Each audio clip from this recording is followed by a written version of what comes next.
Hello students, कैसे हैं आप लोग। मैं केशव जाखोटे एक बार फिर आप सभी लोगों का स्वागत करता हूं। आज एटॉमिक स्ट्रक्चर में हम बोर कॉन्सेप्ट से, बोर मॉडल से आगे का टॉपिक पढ़ेंगे। आगे का टॉपिक क्या है वो देखिए। अब देखो, जैसा अपन लोगों ने बोर के मॉडल को पढ़ने के लिए कुछ पॉइंट्स पढ़े थे, right. Black body radiation, particle nature, photo electric effect, है, क्वांटाइजेशन ऑफ एनर्जी, स्पेक्ट्रम अपन ने पढ़ा था। ये ऐसे पॉइंट्स अपन ने पढ़े थे बोर के मॉडल को पढ़ने के लिए। अब यहां पर अपन क्या पढ़ेंगे, अगला टॉपिक है development towards quantum mechanical model.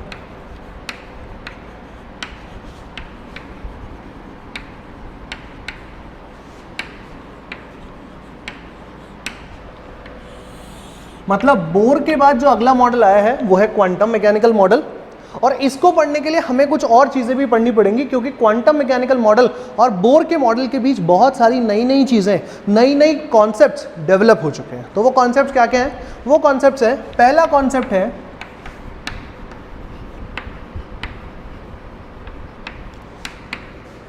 Dual nature of particle, और दूसरा कॉन्सेप्ट है अनसर्टेनिटी प्रिंसिपल। कण की द्वैत प्रकृति और अनिश्चितता सिद्धांत। अनिश्चितता सिद्धांत हाइजेनबर्ग एक साइंटिस्ट है, उसने दिया था। हाइजेनबर्ग्स अनसर्टेनिटी प्रिंसिपल और डुअल नेचर। डुअल नेचर मतलब एक साइंटिस्ट है जिसका नाम है डी ब्रोगली। डी ब्रोगली ने अपनी रिसर्च से बताया कि जो लाइट पार्टिकल्स होते हैं, लाइट पार्टिकल्स का मतलब होता है जिनका साइज बहुत छोटा होता है, लेकिन साइज बहुत छोटा होता है मतलब उसका वॉल्यूम होता है, उसका डायमेंशंस होते हैं, उसका मास होता है। मतलब उसका नेचर कैसा होता है? उसका नेचर पार्टिकल के जैसा होता है, राइट। और साथ ही साथ लाइट पार्टिकल है तो उसका कुछ ना कुछ एम्पलीट्यूड होता होगा, फ्रीक्वेंसी होती होगी, वेवलेंथ होता है। तो इसका मतलब उसका कैसा नेचर होता है? वेव नेचर होता है, तरंग प्रकृति होती है। अब जरा बात समझो, पार्टिकल नेचर और वेव नेचर होता है। तो डी ब्रोगली ने कहा कि लाइट पार्टिकल्स का नेचर पार्टिकल नेचर भी होता है और वेव नेचर भी होता है। तो लाइट पार्टिकल्स चार्ज पार्टिकल्स होते हैं, छोटे साइज के होते हैं, है ना। तो इलेक्ट्रॉन्स भी कैसे होने चाहिए? इलेक्ट्रॉन्स भी डुअल नेचर वाले होने चाहिए, डुअल नेचर ऑफ पार्टिकल। और पार्टिकल के नाम पे अपन लोग यहाँ पे क्या डिस्कस कर रहे हैं? इलेक्ट्रॉन को डिस्कस करेंगे, ठीक है। तो यहाँ पर उसने कहा कि एक तो होना चाहिए पार्टिकल नेचर, ठीक है, जिसमें आप मास, वॉल्यूम, डायमेंशन इसकी बात करेंगे, और दूसरा जो है वो इसमें होना चाहिए वेव नेचर। तो डी ब्रोगली ने इसको मैथमेटिक्स से भी समझाया था। तो अपन सबसे पहले ये डिस्कस करते हैं, फिर उसके बाद में अनसर्टेनिटी प्रिंसिपल डिस्कस करेंगे। करें शुरू। Dual nature of charge particles, ठीक है। अब देखो, डुअल नेचर की अगर अपन बात कर रहे हैं यहां पर, तो दिया किसने था ये डुअल नेचर का कॉन्सेप्ट? डी ब्रोगली ने दिया था। ये कॉन्सेप्ट किसने दिया था? डी ब्रोगली ने दिया था। और डी ब्रोगली ने यह भी कहा था, ढंग से सुनना मेरी बात, डी ब्रोगली ने कहा था कि every charge particle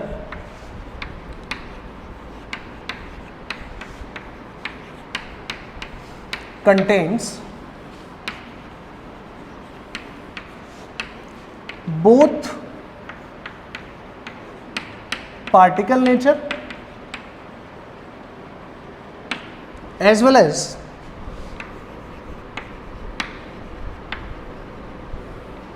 wave nature. तो अपना डिस्कशन किसके लिए? अपना डिस्कशन तो इलेक्ट्रॉन के लिए। तो इलेक्ट्रॉन भी, अब जैसे देखो, इलेक्ट्रॉन है, अगर मैं इस इलेक्ट्रॉन को एक फिल्म बना दिया जाए और इस फिल्म के ऊपर ZnS का कोटिंग कर दिया जाए, इस फिल्म के ऊपर अगर ZnS का कोटिंग कर दिया जाए,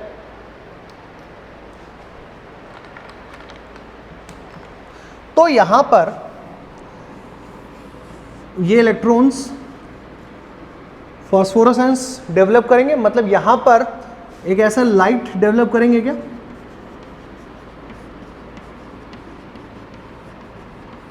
फॉस्फोरेंस डेवलप करेंगे, राइट, चमक जैसा यहां पे डेवलप होगा। इसका मतलब क्या हुआ कि इलेक्ट्रॉन के पास कैसा नेचर है, इलेक्ट्रॉन के पास पार्टिकल नेचर है। हमें कैसे पता चला पार्टिकल नेचर, मैं फिर से बोल रहा हूं, देखो ये जो हुआ, ये यहां पे क्या हुआ, एक डॉट जैसा ही तो बना, हाँ या ना, राइट। आप लाइट स्पॉट करते हो यहां पर, तो लाइट का अपन को पता थोड़ी चल रहा है कि यहां पर लाइट है, यहां पर लाइट है, यहां पर लाइट है, सब जगह पर है लाइट तो, राइट। डॉट अगर बन रहा है इसका मतलब ये इलेक्ट्रॉन उस पर्टिकुलर साइट पर जाकर ही तो स्ट्राइक कर रहे होंगे ना, उस पर्टिकुलर लोकेशन पे ही जाकर ही तो टकरा रहे होंगे ना, तो डॉट बन गया। इसका मतलब क्या हो गया कि ये कैसा हो गया, पार्टिकल हो गया, ठीक है। दूसरी बात, हम लोग किससे बता सकते हैं, हम लोग इंटरफेरेंस से बता सकते हैं, ठीक है। इंटरफेरेंस से हम लोग इसको प्रूव कर सकते हैं, विवर्तन से इसको प्रूव कर सकते हैं कि इसका इलेक्ट्रॉन का नेचर कैसा होता है, वेव नेचर भी होता है। थ्योरेटिकल बातें तो बहुत हो गई, थ्योरेटिकल बातों से समझ में आ गया कि चलो भाई ठीक है, इलेक्ट्रॉन का नेचर वेव नेचर भी होता है और इलेक्ट्रॉन का नेचर पार्टिकल नेचर भी होता है। अब तो मुझे ये बताओ, फॉर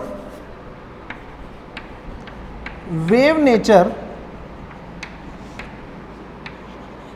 ऑफ एलिमेंट, किसी भी एलिमेंट का अगर वेव नेचर होगा, वेव नेचर होगा, है ना, तो उसका एनर्जी कितना होगा, ये चीज अपन को जानना है, पहला चीज। दूसरा, अगर किसी पार्टिकल का या किसी एलिमेंट का पार्टिकल नेचर होगा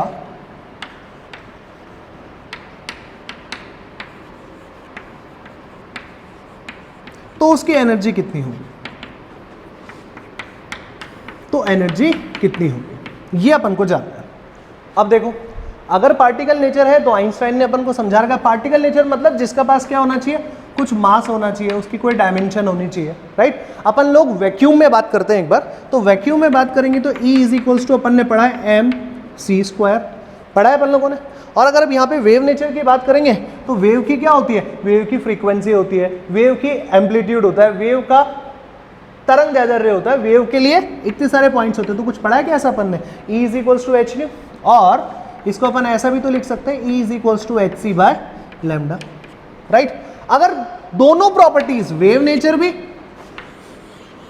और पार्टिकल नेचर भी, दोनों एक ही एलिमेंट के पास है, तो क्या हम ऐसा नहीं बोल सकते कि दोनों की जो ये एनर्जीज अपन ने अलग अलग लिखी है, ये एनर्जीज कैसी होनी चाहिए, सेम होनी चाहिए, दोनों की एनर्जीज कैसी होनी चाहिए, सेम होनी चाहिए। तो देखो, अगर दोनों की एनर्जी सेम होनी चाहिए तो इसका मतलब मैं ऐसा बोल सकता हूं, hc/λ is equals to mc²। Since ये जो फॉर्मूला है ये किसके लिए बनाया गया, फॉर वैक्यूम, लेकिन हम लोग जो भी स्टडी करते हैं उसमें वैक्यूम तो नहीं बनाते, है ना।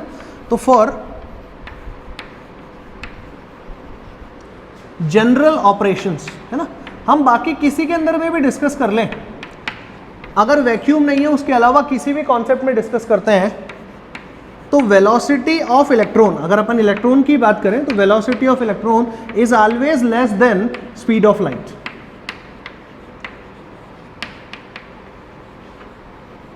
यस, ये पॉइंट तो अपन को समझ में आया।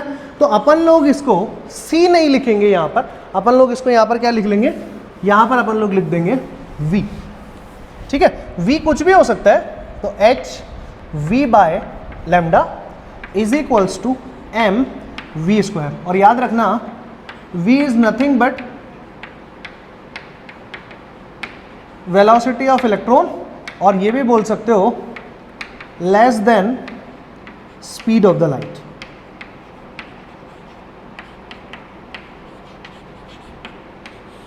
Less than speed of the light, ठीक है। एक V से एक V कैंसिल आउट कर दो, यहां पर क्या हो जाएगा, h/λ is equals to mv। बात समझ में आया। तो अब आप देखो हमारा फॉर्मूला क्या बन रहा है, हमारा फॉर्मूला बन रहा है λ is equals to H upon M V और lambda is equals to H upon P. आप दोनों में से कोई भी फॉर्मूला यूज कर सकते हैं और ये फॉर्मूला एक्चुअली में आपको रिलेशनशिप बताता है। वो रिलेशनशिप किस किस के बीच में है वो एक बार आप लोग चेक कर लीजिए। रिलेशनशिप किस किस के बीच में है। मान लीजिए कि कोई भी ऑब्जेक्ट है जिसका मास है m। मान लीजिए कोई भी ऑब्जेक्ट है जिसका मास है m। अब अगर उसका मास m है और उसकी वेलोसिटी है v, तो उससे कोई ना कोई तरंग, उससे कोई ना कोई वेव एसोसिएटेड जरूर होगी जिसकी लैम्डा की वैल्यू इस फॉर्मूला से कैलकुलेट की जा सकती है। तो इसका मतलब ये हुआ, consider as a human being. Human being का मास तो बहुत ज़्यादा होता है ना, 50, 60, 100 ऐसा किलोग्राम्स में होता है। ये तो बहुत ज़्यादा मास है। अगर ये बहुत ज़्यादा मास आप यहाँ पे पुट करोगे, करस्पॉन्डिंगली वेलोसिटी कितनी भी हो, 5 मीटर, 10 मीटर, 20 मीटर, 30 मीटर्स पर सेकेंड ऐसी होगी। तो ये जो वैल्यूज़ है, ये वैल्यूज़ कैसी हो जाएंगी? बहुत बड़ी बड़ी वैल्यूज़ हो जाएंगी। ये बड़ी वैल्यूज़ हो जाएंगी तो लैम्डा की वैल्यू कैसे आएंगी? बहुत छोटी आएंगी, जिसे अपन लोग क्या कर सकते हैं? मेजर नहीं कर सकते। इसका मतलब ये हुआ कि हमारी बॉडी से भी वेव्स निकलती हैं, लेकिन उसे अपन इतनी छोटी होती हैं कि अपन उसको मेजर नहीं कर सकते, राइट? तो फिर इसको मेजर कौन कर सकते हैं? इसको मेजर कर सकते हैं कौन? आप खुद ही सोच के बताना। इसको मेजर किया जा सकता है फॉर माइक्रोस्कोपिक ऑब्जेक्ट। बहुत ही सूक्ष्मदर्शी जो पदार्थ होते हैं, केवल वो ही इसको क्या कर सकते हैं? वो ही इसको मेजर कर सकते हैं। अब देखो वो इसको कैसे मेजर कर सकते हैं।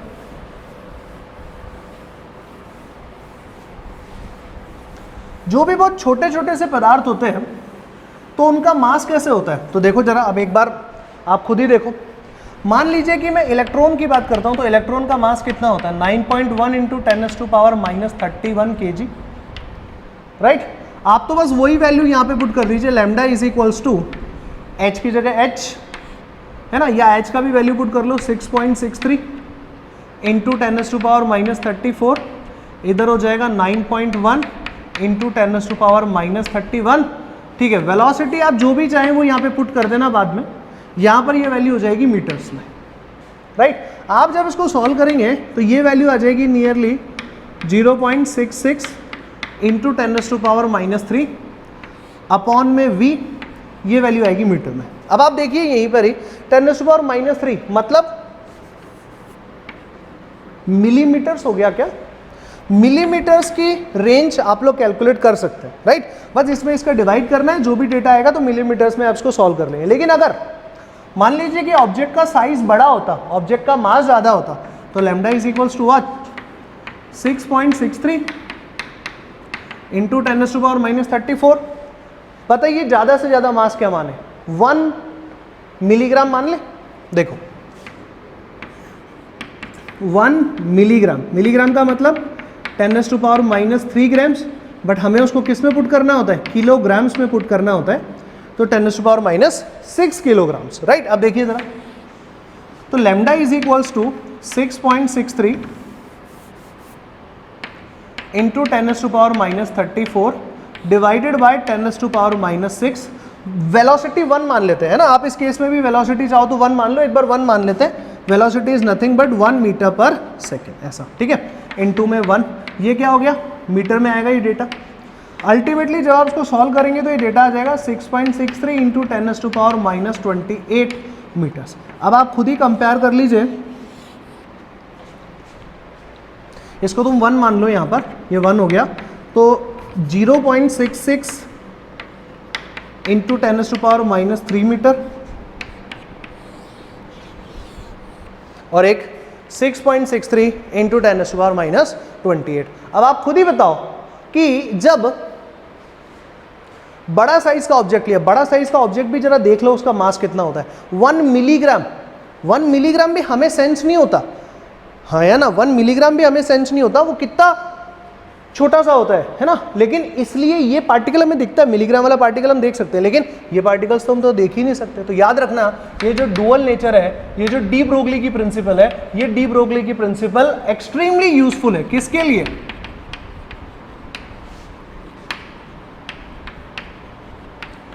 For microscopic object.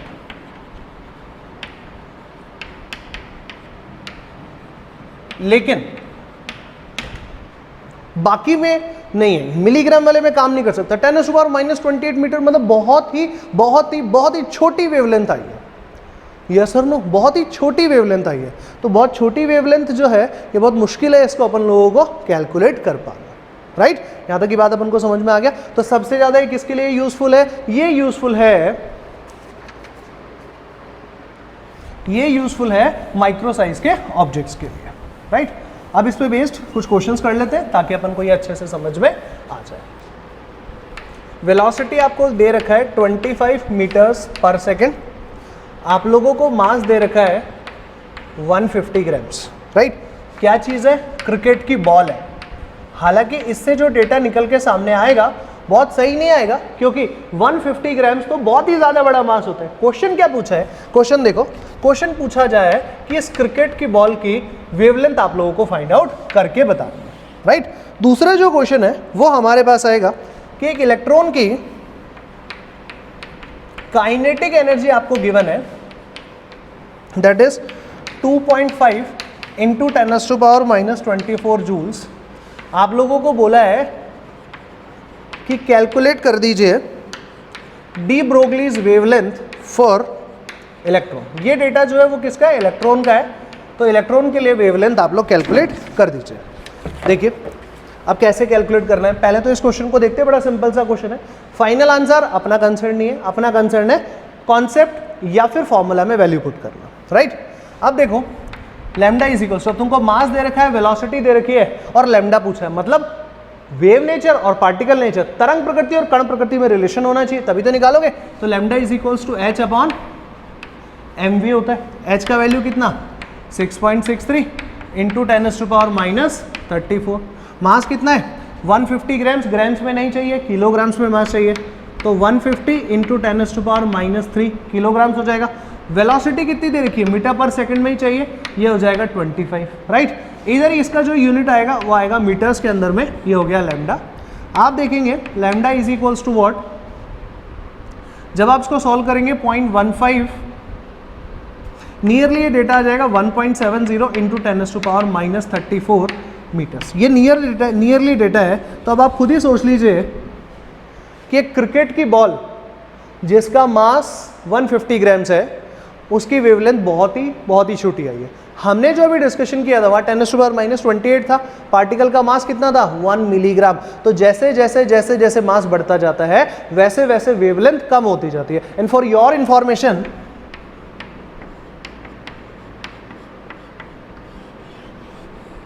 ऐसा होता है क्या? यस और नो? होता है ना। E is equals to H C by lambda.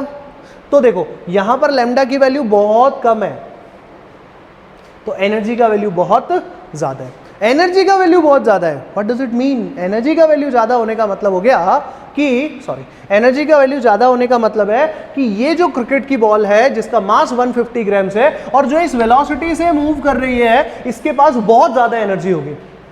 Yes और नो? इसीलिए कभी भी कोई बड़ा ऑब्जेक्ट, मान लीजिए अपने हाथ पे कोई बड़ा ऑब्जेक्ट आके गिर गया तो हमारे को क्या होती है? बहुत ज़्यादा चोट लगती है, बहुत ज़्यादा एनर्जी से वो ऑब्जेक्ट हमारे हाथ पे आके गिरता है। यस, कोई एक छोटी सी चीज़ हाथ पे आके गिर जाए हमें इतनी दिक्कत नहीं होती क्योंकि उसका मास कम होता है। ये चीज़ अपन को समझ में आ रहा है कि देखो मास से क्या फर्क पड़ता है। वेलोसिटी दोनों की सेम रख दो, एक पार्टिकल 25 मीटर पर सेकंड से आके गिरेगा, दूसरा पार्टिकल भी 25 मीटर पर सेकंड से आके गिरेगा, लेकिन एक का मास था 1 मिलीग्राम और एक का मास था इलेक्ट्रॉन के मास के बराबर। तो ऑब्वियसली आपको ये बात समझ में आया कि इस सरफेस पे स्ट्राइक करने वाले दोनों पार्टिकल्स में से ज्यादा डैमेज, ज्यादा इफेक्ट किसका होगा? जिसका मास ज्यादा होगा। आई थिंक ये बात अपन को समझ में आई।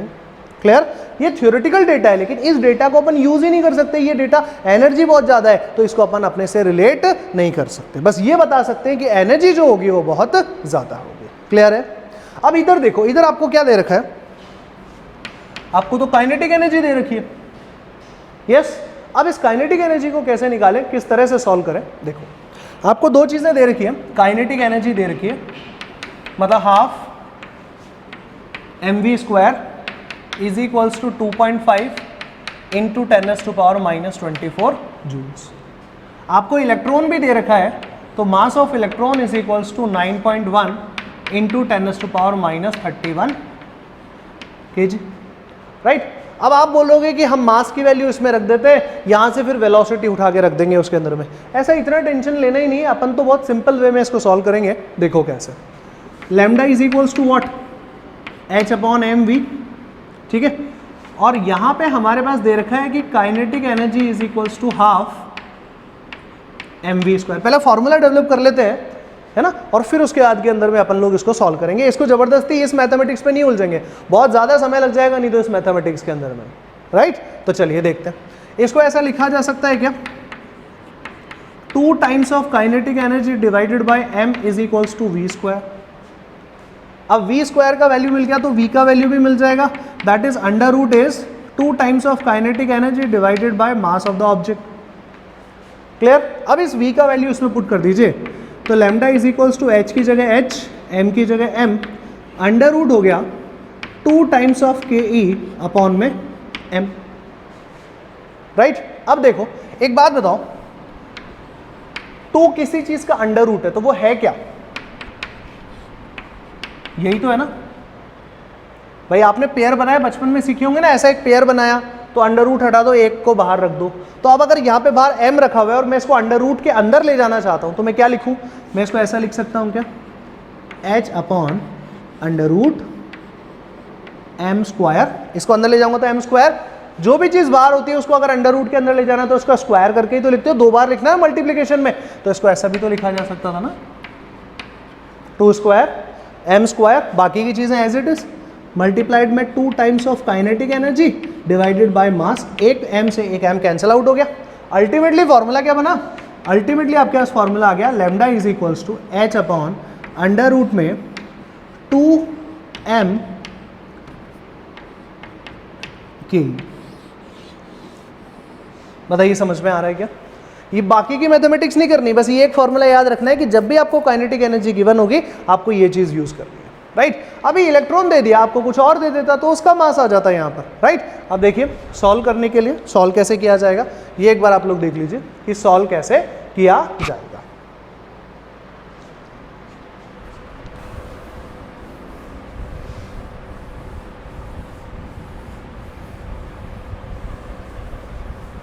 देखो सिंपल, अब तो वैल्यूज पुट करनी है। Lambda is equals to 6.63 into 10⁻⁻34 divided by mass of 2 times of mass of electron, मतलब 9.1 into 10⁻31 multiplied by 2.5 into 10⁻24।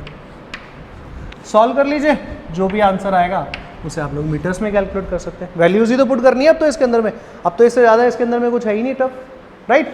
I think अपन को यहाँ तक ये चीज़ें समझ में आती हैं। डन। अब दूसरा जो पार्ट है वो है अनसर्टेनिटी प्रिंसिपल। क्या है अनसर्टेनिटी प्रिंसिपल, देखते हैं जरा। देखो दूसरा जो कॉन्सेप्ट है वो है हाइजेनबर्ग्स अनसर्टेनिटी प्रिंसिपल।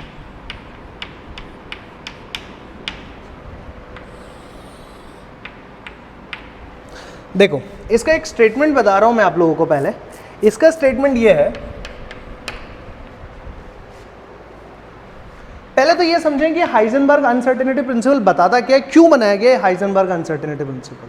देखो इसलिए बनाया गया, मेरी बात समझना, बड़ा ही आसान काम है, बहुत सिंपल है। बोर ने कुछ बात बोली थी कि इलेक्ट्रॉन जो है वो कहाँ रहता है या कहाँ पर रिवॉल्व करता है।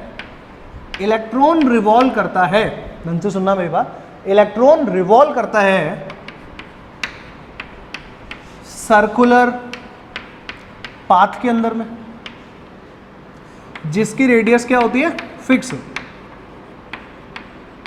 और यहां तक भी बोला था कि जब इस पाथ के अंदर में ट्रेवल करेगा तो इसकी एनर्जी में कोई चेंज नहीं आएगा। और इस पाथ को इसने क्या नाम दिया था, ऑर्बिट। और हमने कहा था कि इसको शेल भी बोल सकते हैं, इसको एनर्जी लेवल्स भी बोला जा सकता है, राइट। तो हाइजेनबर्ग एक साइंटिस्ट है, उसने क्या बोला, बोला चलो मान लेते हैं इसकी बात सच भी है, मान लेते हैं इसकी बात सच भी है। तो इसने कहा कि मुझे इलेक्ट्रॉन की लोकेशन पता करनी है, इलेक्ट्रॉन की लोकेशन पता करनी है। एटम में इलेक्ट्रॉन कहाँ है, राइट? मान लीजिए this is an atom, this is the nucleus, electron may be present here, electron may be present here, sometimes it may be present here. तो मैंने कहा जी मुझे time t is equals to 0 second पे चाहिए, मैंने कहा यार मेरे को time t is equals to 10 second पे चाहिए। तो जब यहाँ से शुरू करेगा तो 10 सेकेंड में यहाँ पहुँचेगा, या फिर यहाँ पहुँचेगा, या फिर यहाँ आ जाएगा, या फिर 10 सेकेंड में इधर आ जाएगा, या फिर इधर आ जाएगा। कहाँ आ जाएगा? मुझे उसकी लोकेशन पता करनी है। तो इलेक्ट्रॉन का खुद का साइज कैसा है पहले तो ये बताओ। वेरी वेरी स्मॉल, इलेक्ट्रॉन तो खुद ही बहुत छोटा सा है। तो अब एक बात बताओ, जब इस छोटे से ऑब्जेक्ट को पता करना है तो हम लोग कोई बाहर से लाइट पार्टिकल्स लेके आएंगे, इसके बारे में पता करना है, very very small size particle के बारे में। तो इसको चेक करने के लिए, इसके बारे में जानने के लिए हमें क्या करना पड़ेगा? लाइट पार्टिकल्स लाने पड़ेंगे। लाइट पार्टिकल्स कैसे? लाइट पार्टिकल्स तो बहुत सारे होते हैं, आप लोग सब जानते हो। Light particles, radiations, electromagnetic radiation, it may B X-rays, it may B gamma rays, it may B radio waves, it may B so many waves. तो लाइट पार्टिकल्स तो बहुत सारे हो सकते हैं। और ये बहुत सारे को हम कैटेगराइज कैसे करते हैं? या तो उनकी वेवलेंथ के बेसिस पे या उनकी फ्रीक्वेंसी के बेसिस पे। तो अब आप मुझे बताओ कि ये इलेक्ट्रॉन कैसा है? बहुत छोटा है। इलेक्ट्रॉन बहुत छोटा है तो आप देखो, जैसे मान लो यहां पे इलेक्ट्रॉन रखा हुआ है, अब आप ये एक वेव लेके आए, ये एक लाइट पार्टिकल लेके आए, उसकी वेवलेंथ जो है वो बहुत ज्यादा थी, देखो जरा, तो ये इलेक्ट्रॉन इसके पकड़ में ही नहीं आया। मैं इलेक्ट्रॉन वापस बना देता हूं, ये रहा। अब देखो,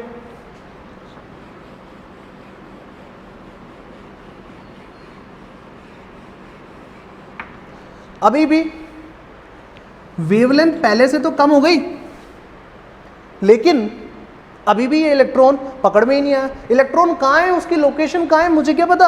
अभी तक तो ये पकड़ में नहीं आया ना, इसे टकराया भी नहीं है। तो इसका मतलब क्या है?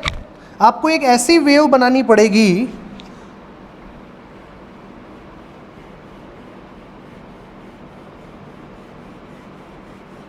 कुछ ऐसा ही बनाना पड़ेगा ना, जिसमें क्या होना चाहिए? वेवलेंथ कम से कम होना चाहिए, हाँ या ना? वेवलेंथ कम होगी तभी तो ये इलेक्ट्रॉन इसके पकड़ में आएगा कि नहीं आएगा। तो इसका मतलब हो गया कि हमें ऐसे लाइट पार्टिकल्स लेने हैं, हमें ऐसे लाइट पार्टिकल्स लेने हैं जिसकी वेवलेंथ खुद की क्या हो? बहुत कम हो।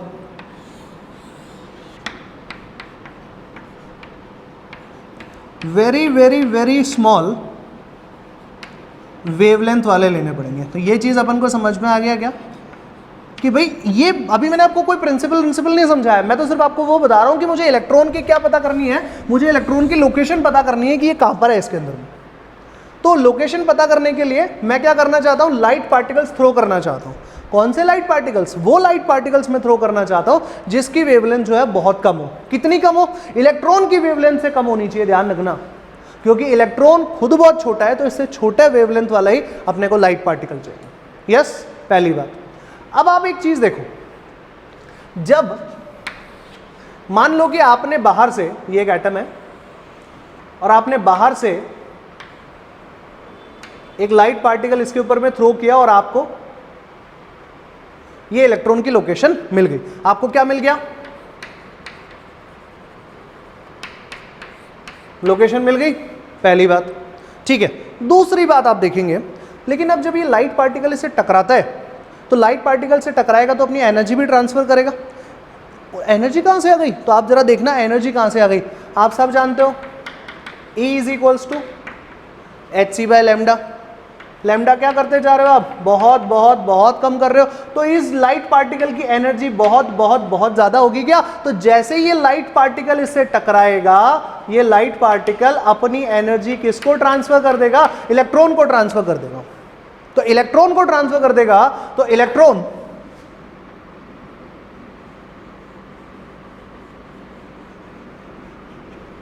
इस पाथ में घूमने की बजाय किसी दूसरे पाथ में ट्रेवल करने लगेगा। दूसरे पाथ में ट्रेवल करने लगेगा तो इसका मतलब हो गया कि ये इलेक्ट्रॉन तो सर्कुलर पाथ में ट्रेवल नहीं करेगा, ये इलेक्ट्रॉन तो सर्कुलर पाथ में ट्रेवल नहीं करेगा और वो सर्कुलर पाथ की कोई फिक्स रेडियस भी नहीं होगी।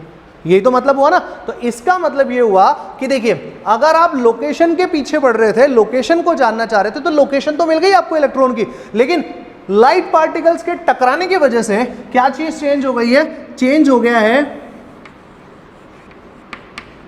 वेलोसिटी।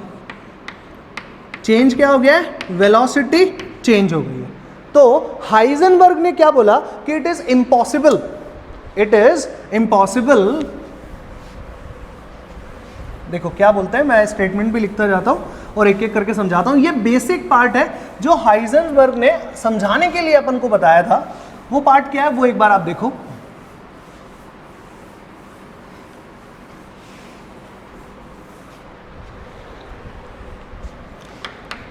देखो, it is impossible to know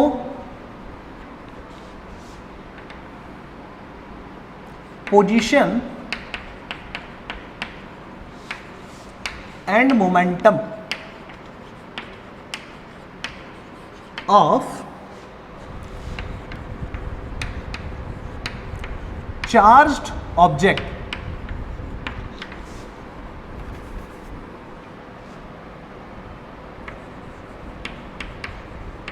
with accuracy. It is impossible to know position and momentum of charged objects with accuracy and simultaneously. मैं दोनों चीजें एक साथ ही पता करना चाहता हूं। पहले इलेक्ट्रॉन किसी वेलोसिटी से घूम रहा होगा, लेकिन लाइट पार्टिकल के टकराने के बाद तो वेलोसिटी चेंज हुई होगी। तो इससे क्या चीज चेंज हो गई? वेलोसिटी तो चेंज हो गई, तो मोमेंटम भी तो चेंज हो गया। मोमेंटम का मतलब क्या होता है? m इंटू वी, यही तो होता है मोमेंटम का मतलब। वेलोसिटी चेंज तो मोमेंटम चेंज। तो आपको क्या मिल गया? उसका लोकेशन तो मिल गया होगा, लेकिन उसकी वेलोसिटी तो बढ़ गई होगी ना। यस और नो? ये चेंज हो गई होगी, अपन चेंज बोल रहे हैं, ठीक है। If we take position of a charged body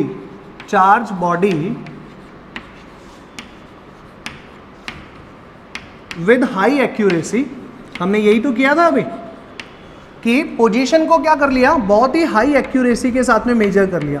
और पोजीशन को हाई एक्यूरेसी के साथ में मेजर किया तो स्मॉल वेवलेंथ वाले पार्टिकल्स लेने पड़े हमको। Then we will get high uncertainty, high bracket में लिख लो, इवन वेरी हाई, हाई नहीं होगी, बहुत ज्यादा हाई होगी ना, very high uncertainty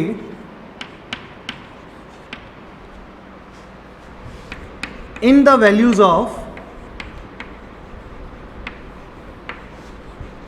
it's momentum. ठीक है, ये तो हो गई वो बात जो अपन ने अभी तक डिस्कस करी थी। मैथमेटिकली हाइजेनबर्ग ने इसका क्या मैथमेटिकल दिया? हाइजेनबर्ग ने बोला भाई कि मैथमेटिकली क्या होना चाहिए? मैथमेटिकली इसको ऐसा लिख लो, product of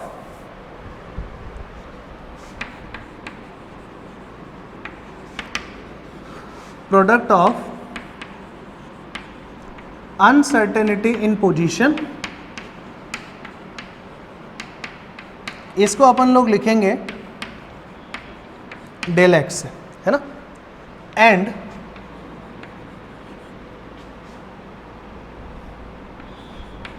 uncertainty in momentum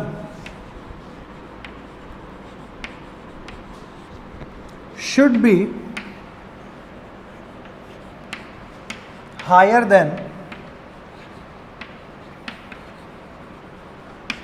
h upon 4 pi। अब देखो अनसर्टेनिटी इन मोमेंटम को अपन लिखेंगे डेल पी से। तो देखो इसने क्या कहा, डेल एक्स इंटू में del P, uncertainty in position multiplied by uncertainty in momentum. वो हमेशा ग्रेटर होना चाहिए या इक्वल होना चाहिए ना, वैसे हमेशा ग्रेटर ही होना चाहिए, ठीक है, ग्रेटर देन एच अपॉन 4 पाई। इसके डेरिवेशन पे हमको नहीं जाना है, हमको तो बस ये ध्यान रखना है, ठीक है। अब देखो मास तो कभी बदलता नहीं है, तो इसको ऐसा लिखा जा सकता है क्या, del P is equals to, देखो डेल मास इंटू वी, इसको ऐसा लिख देते हैं del M into V plus M delta V. अब हम सब जानते हैं कि मास में तो कोई चेंज होता ही नहीं है, तो ये पूरी की पूरी टर्म क्या हो गई, 0, राइट। तो अब यहाँ पे आपके पास क्या बचा, एम डेल्टा वी तो बचा, तो डेल्टा पी की जगह ऐसा लिखा जा सकता है क्या, राइट। तो अब देखो इसका मैथमेटिकल स्टेटमेंट क्या हुआ वो अपन देखते हैं। याद रखना वापस से, चाहे हाइजेनबर्ग्स प्रिंसिपल हो या फिर डुअल नेचर हो, वो ज़्यादा सिग्निफिकेंट किसके लिए, ज़्यादा सिग्निफिकेंट स्मॉल साइज पार्टिकल्स के लिए है। स्मॉल साइज पार्टिकल्स मतलब जैसे इलेक्ट्रॉन, प्रोटॉन, इन्हीं के लिए ही है ना। तो अपन ऐसा लिख सकते हैं क्या, डेल एक्स इंटू में एम इंटू में delta V greater than equal to H upon 4 पाई।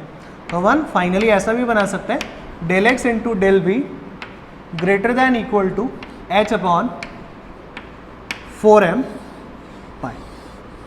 मतलब product of uncertainty in position and uncertainty in velocity should be higher than h upon 4m pi, right. अब देखो uncertainty से एक question बनाते हैं जो कई बार अपन लोगों से पूछा जा सकता है, राइट। देखो ये तो अपन को समझ में आ ही गया इस अनसर्टेनिटी प्रिंसिपल से कि बोर ने जो अपन को कॉन्सेप्ट सिखाया था, बोर ने अपन को क्या सिखाया था कि इलेक्ट्रॉन कहाँ पे प्रेजेंट होने चाहिए, इलेक्ट्रॉन सर्कुलर पाथ में प्रेजेंट होने चाहिए, उसी में रिवॉल्व करने चाहिए। तो सर्कुलर पाथ की तो रेडियस हमेशा क्या होती है, फिक्स, मतलब उसकी लोकेशन तो हमेशा ही फिक्स रहती है, यस और नो। लेकिन ऐसा नहीं होता है, इसके प्रिंसिपल के अकॉर्डिंग हमें समझ में आया है कि अगर आपने पोजीशन को एक्यूरेटली मेजर कर लिया तो मोमेंटम में बहुत ज्यादा एरर होने वाली है, राइट। अब देखिए एक लास्ट पार्ट और है जिससे क्वेश्चन है ना, मैं इलेक्ट्रॉन सर्कुलर पाथ में नहीं होता है वो क्वेश्चन मैं आप लोगों को पहले सिखा चुका हूं।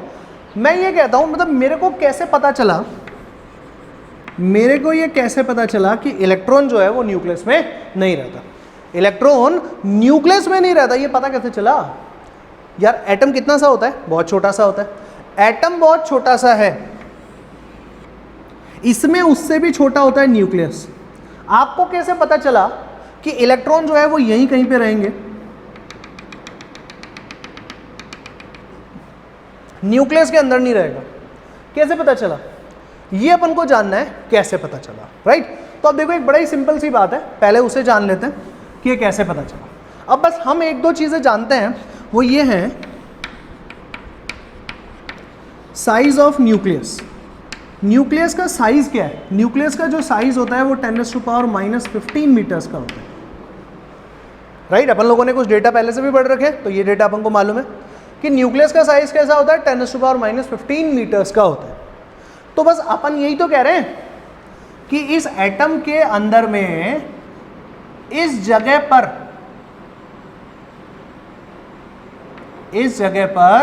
क्या नहीं होना चाहिए, ढंग से बताओ, इस जगह पर इलेक्ट्रॉन नहीं होना चाहिए। तो अनसर्टेनिटी इन पोजीशन, तो इससे क्या समझ में आ गया, इससे अपन को समझ में आया कि इलेक्ट्रॉन के कहां पे प्रेजेंट होगा नहीं होगा, उसकी पोजीशन में अनसर्टेनिटी कितनी है, उसकी पोजीशन में मैक्सिमम अनसर्टेनिटी हो सकती है 10⁻⁻15 मीटर्स की, ये तो हो सकती है ना। अब आप देखो जरा, डेल एक्स इंटू में डेल वी, अपन इसकी मिनिमम वैल्यू लेके चलते हैं, वैसे तो क्या होना चाहिए, इससे ज़्यादा ही आना चाहिए, अपन मिनिमम पे लेके चलते हैं, तो इक्वल ले ले, equal to H upon 4m pi, यही तो होना चाहिए ना।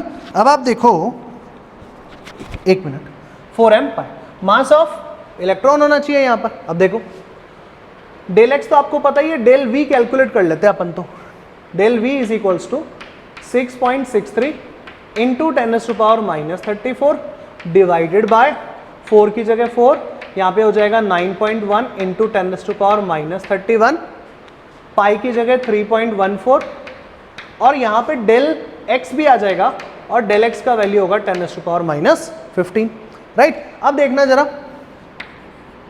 Del v is equals to, पहले एक बार न्यूमेरिकल वैल्यूज एक तरफ ले लेते हैं, 4, 9.1, 3.14, राइट।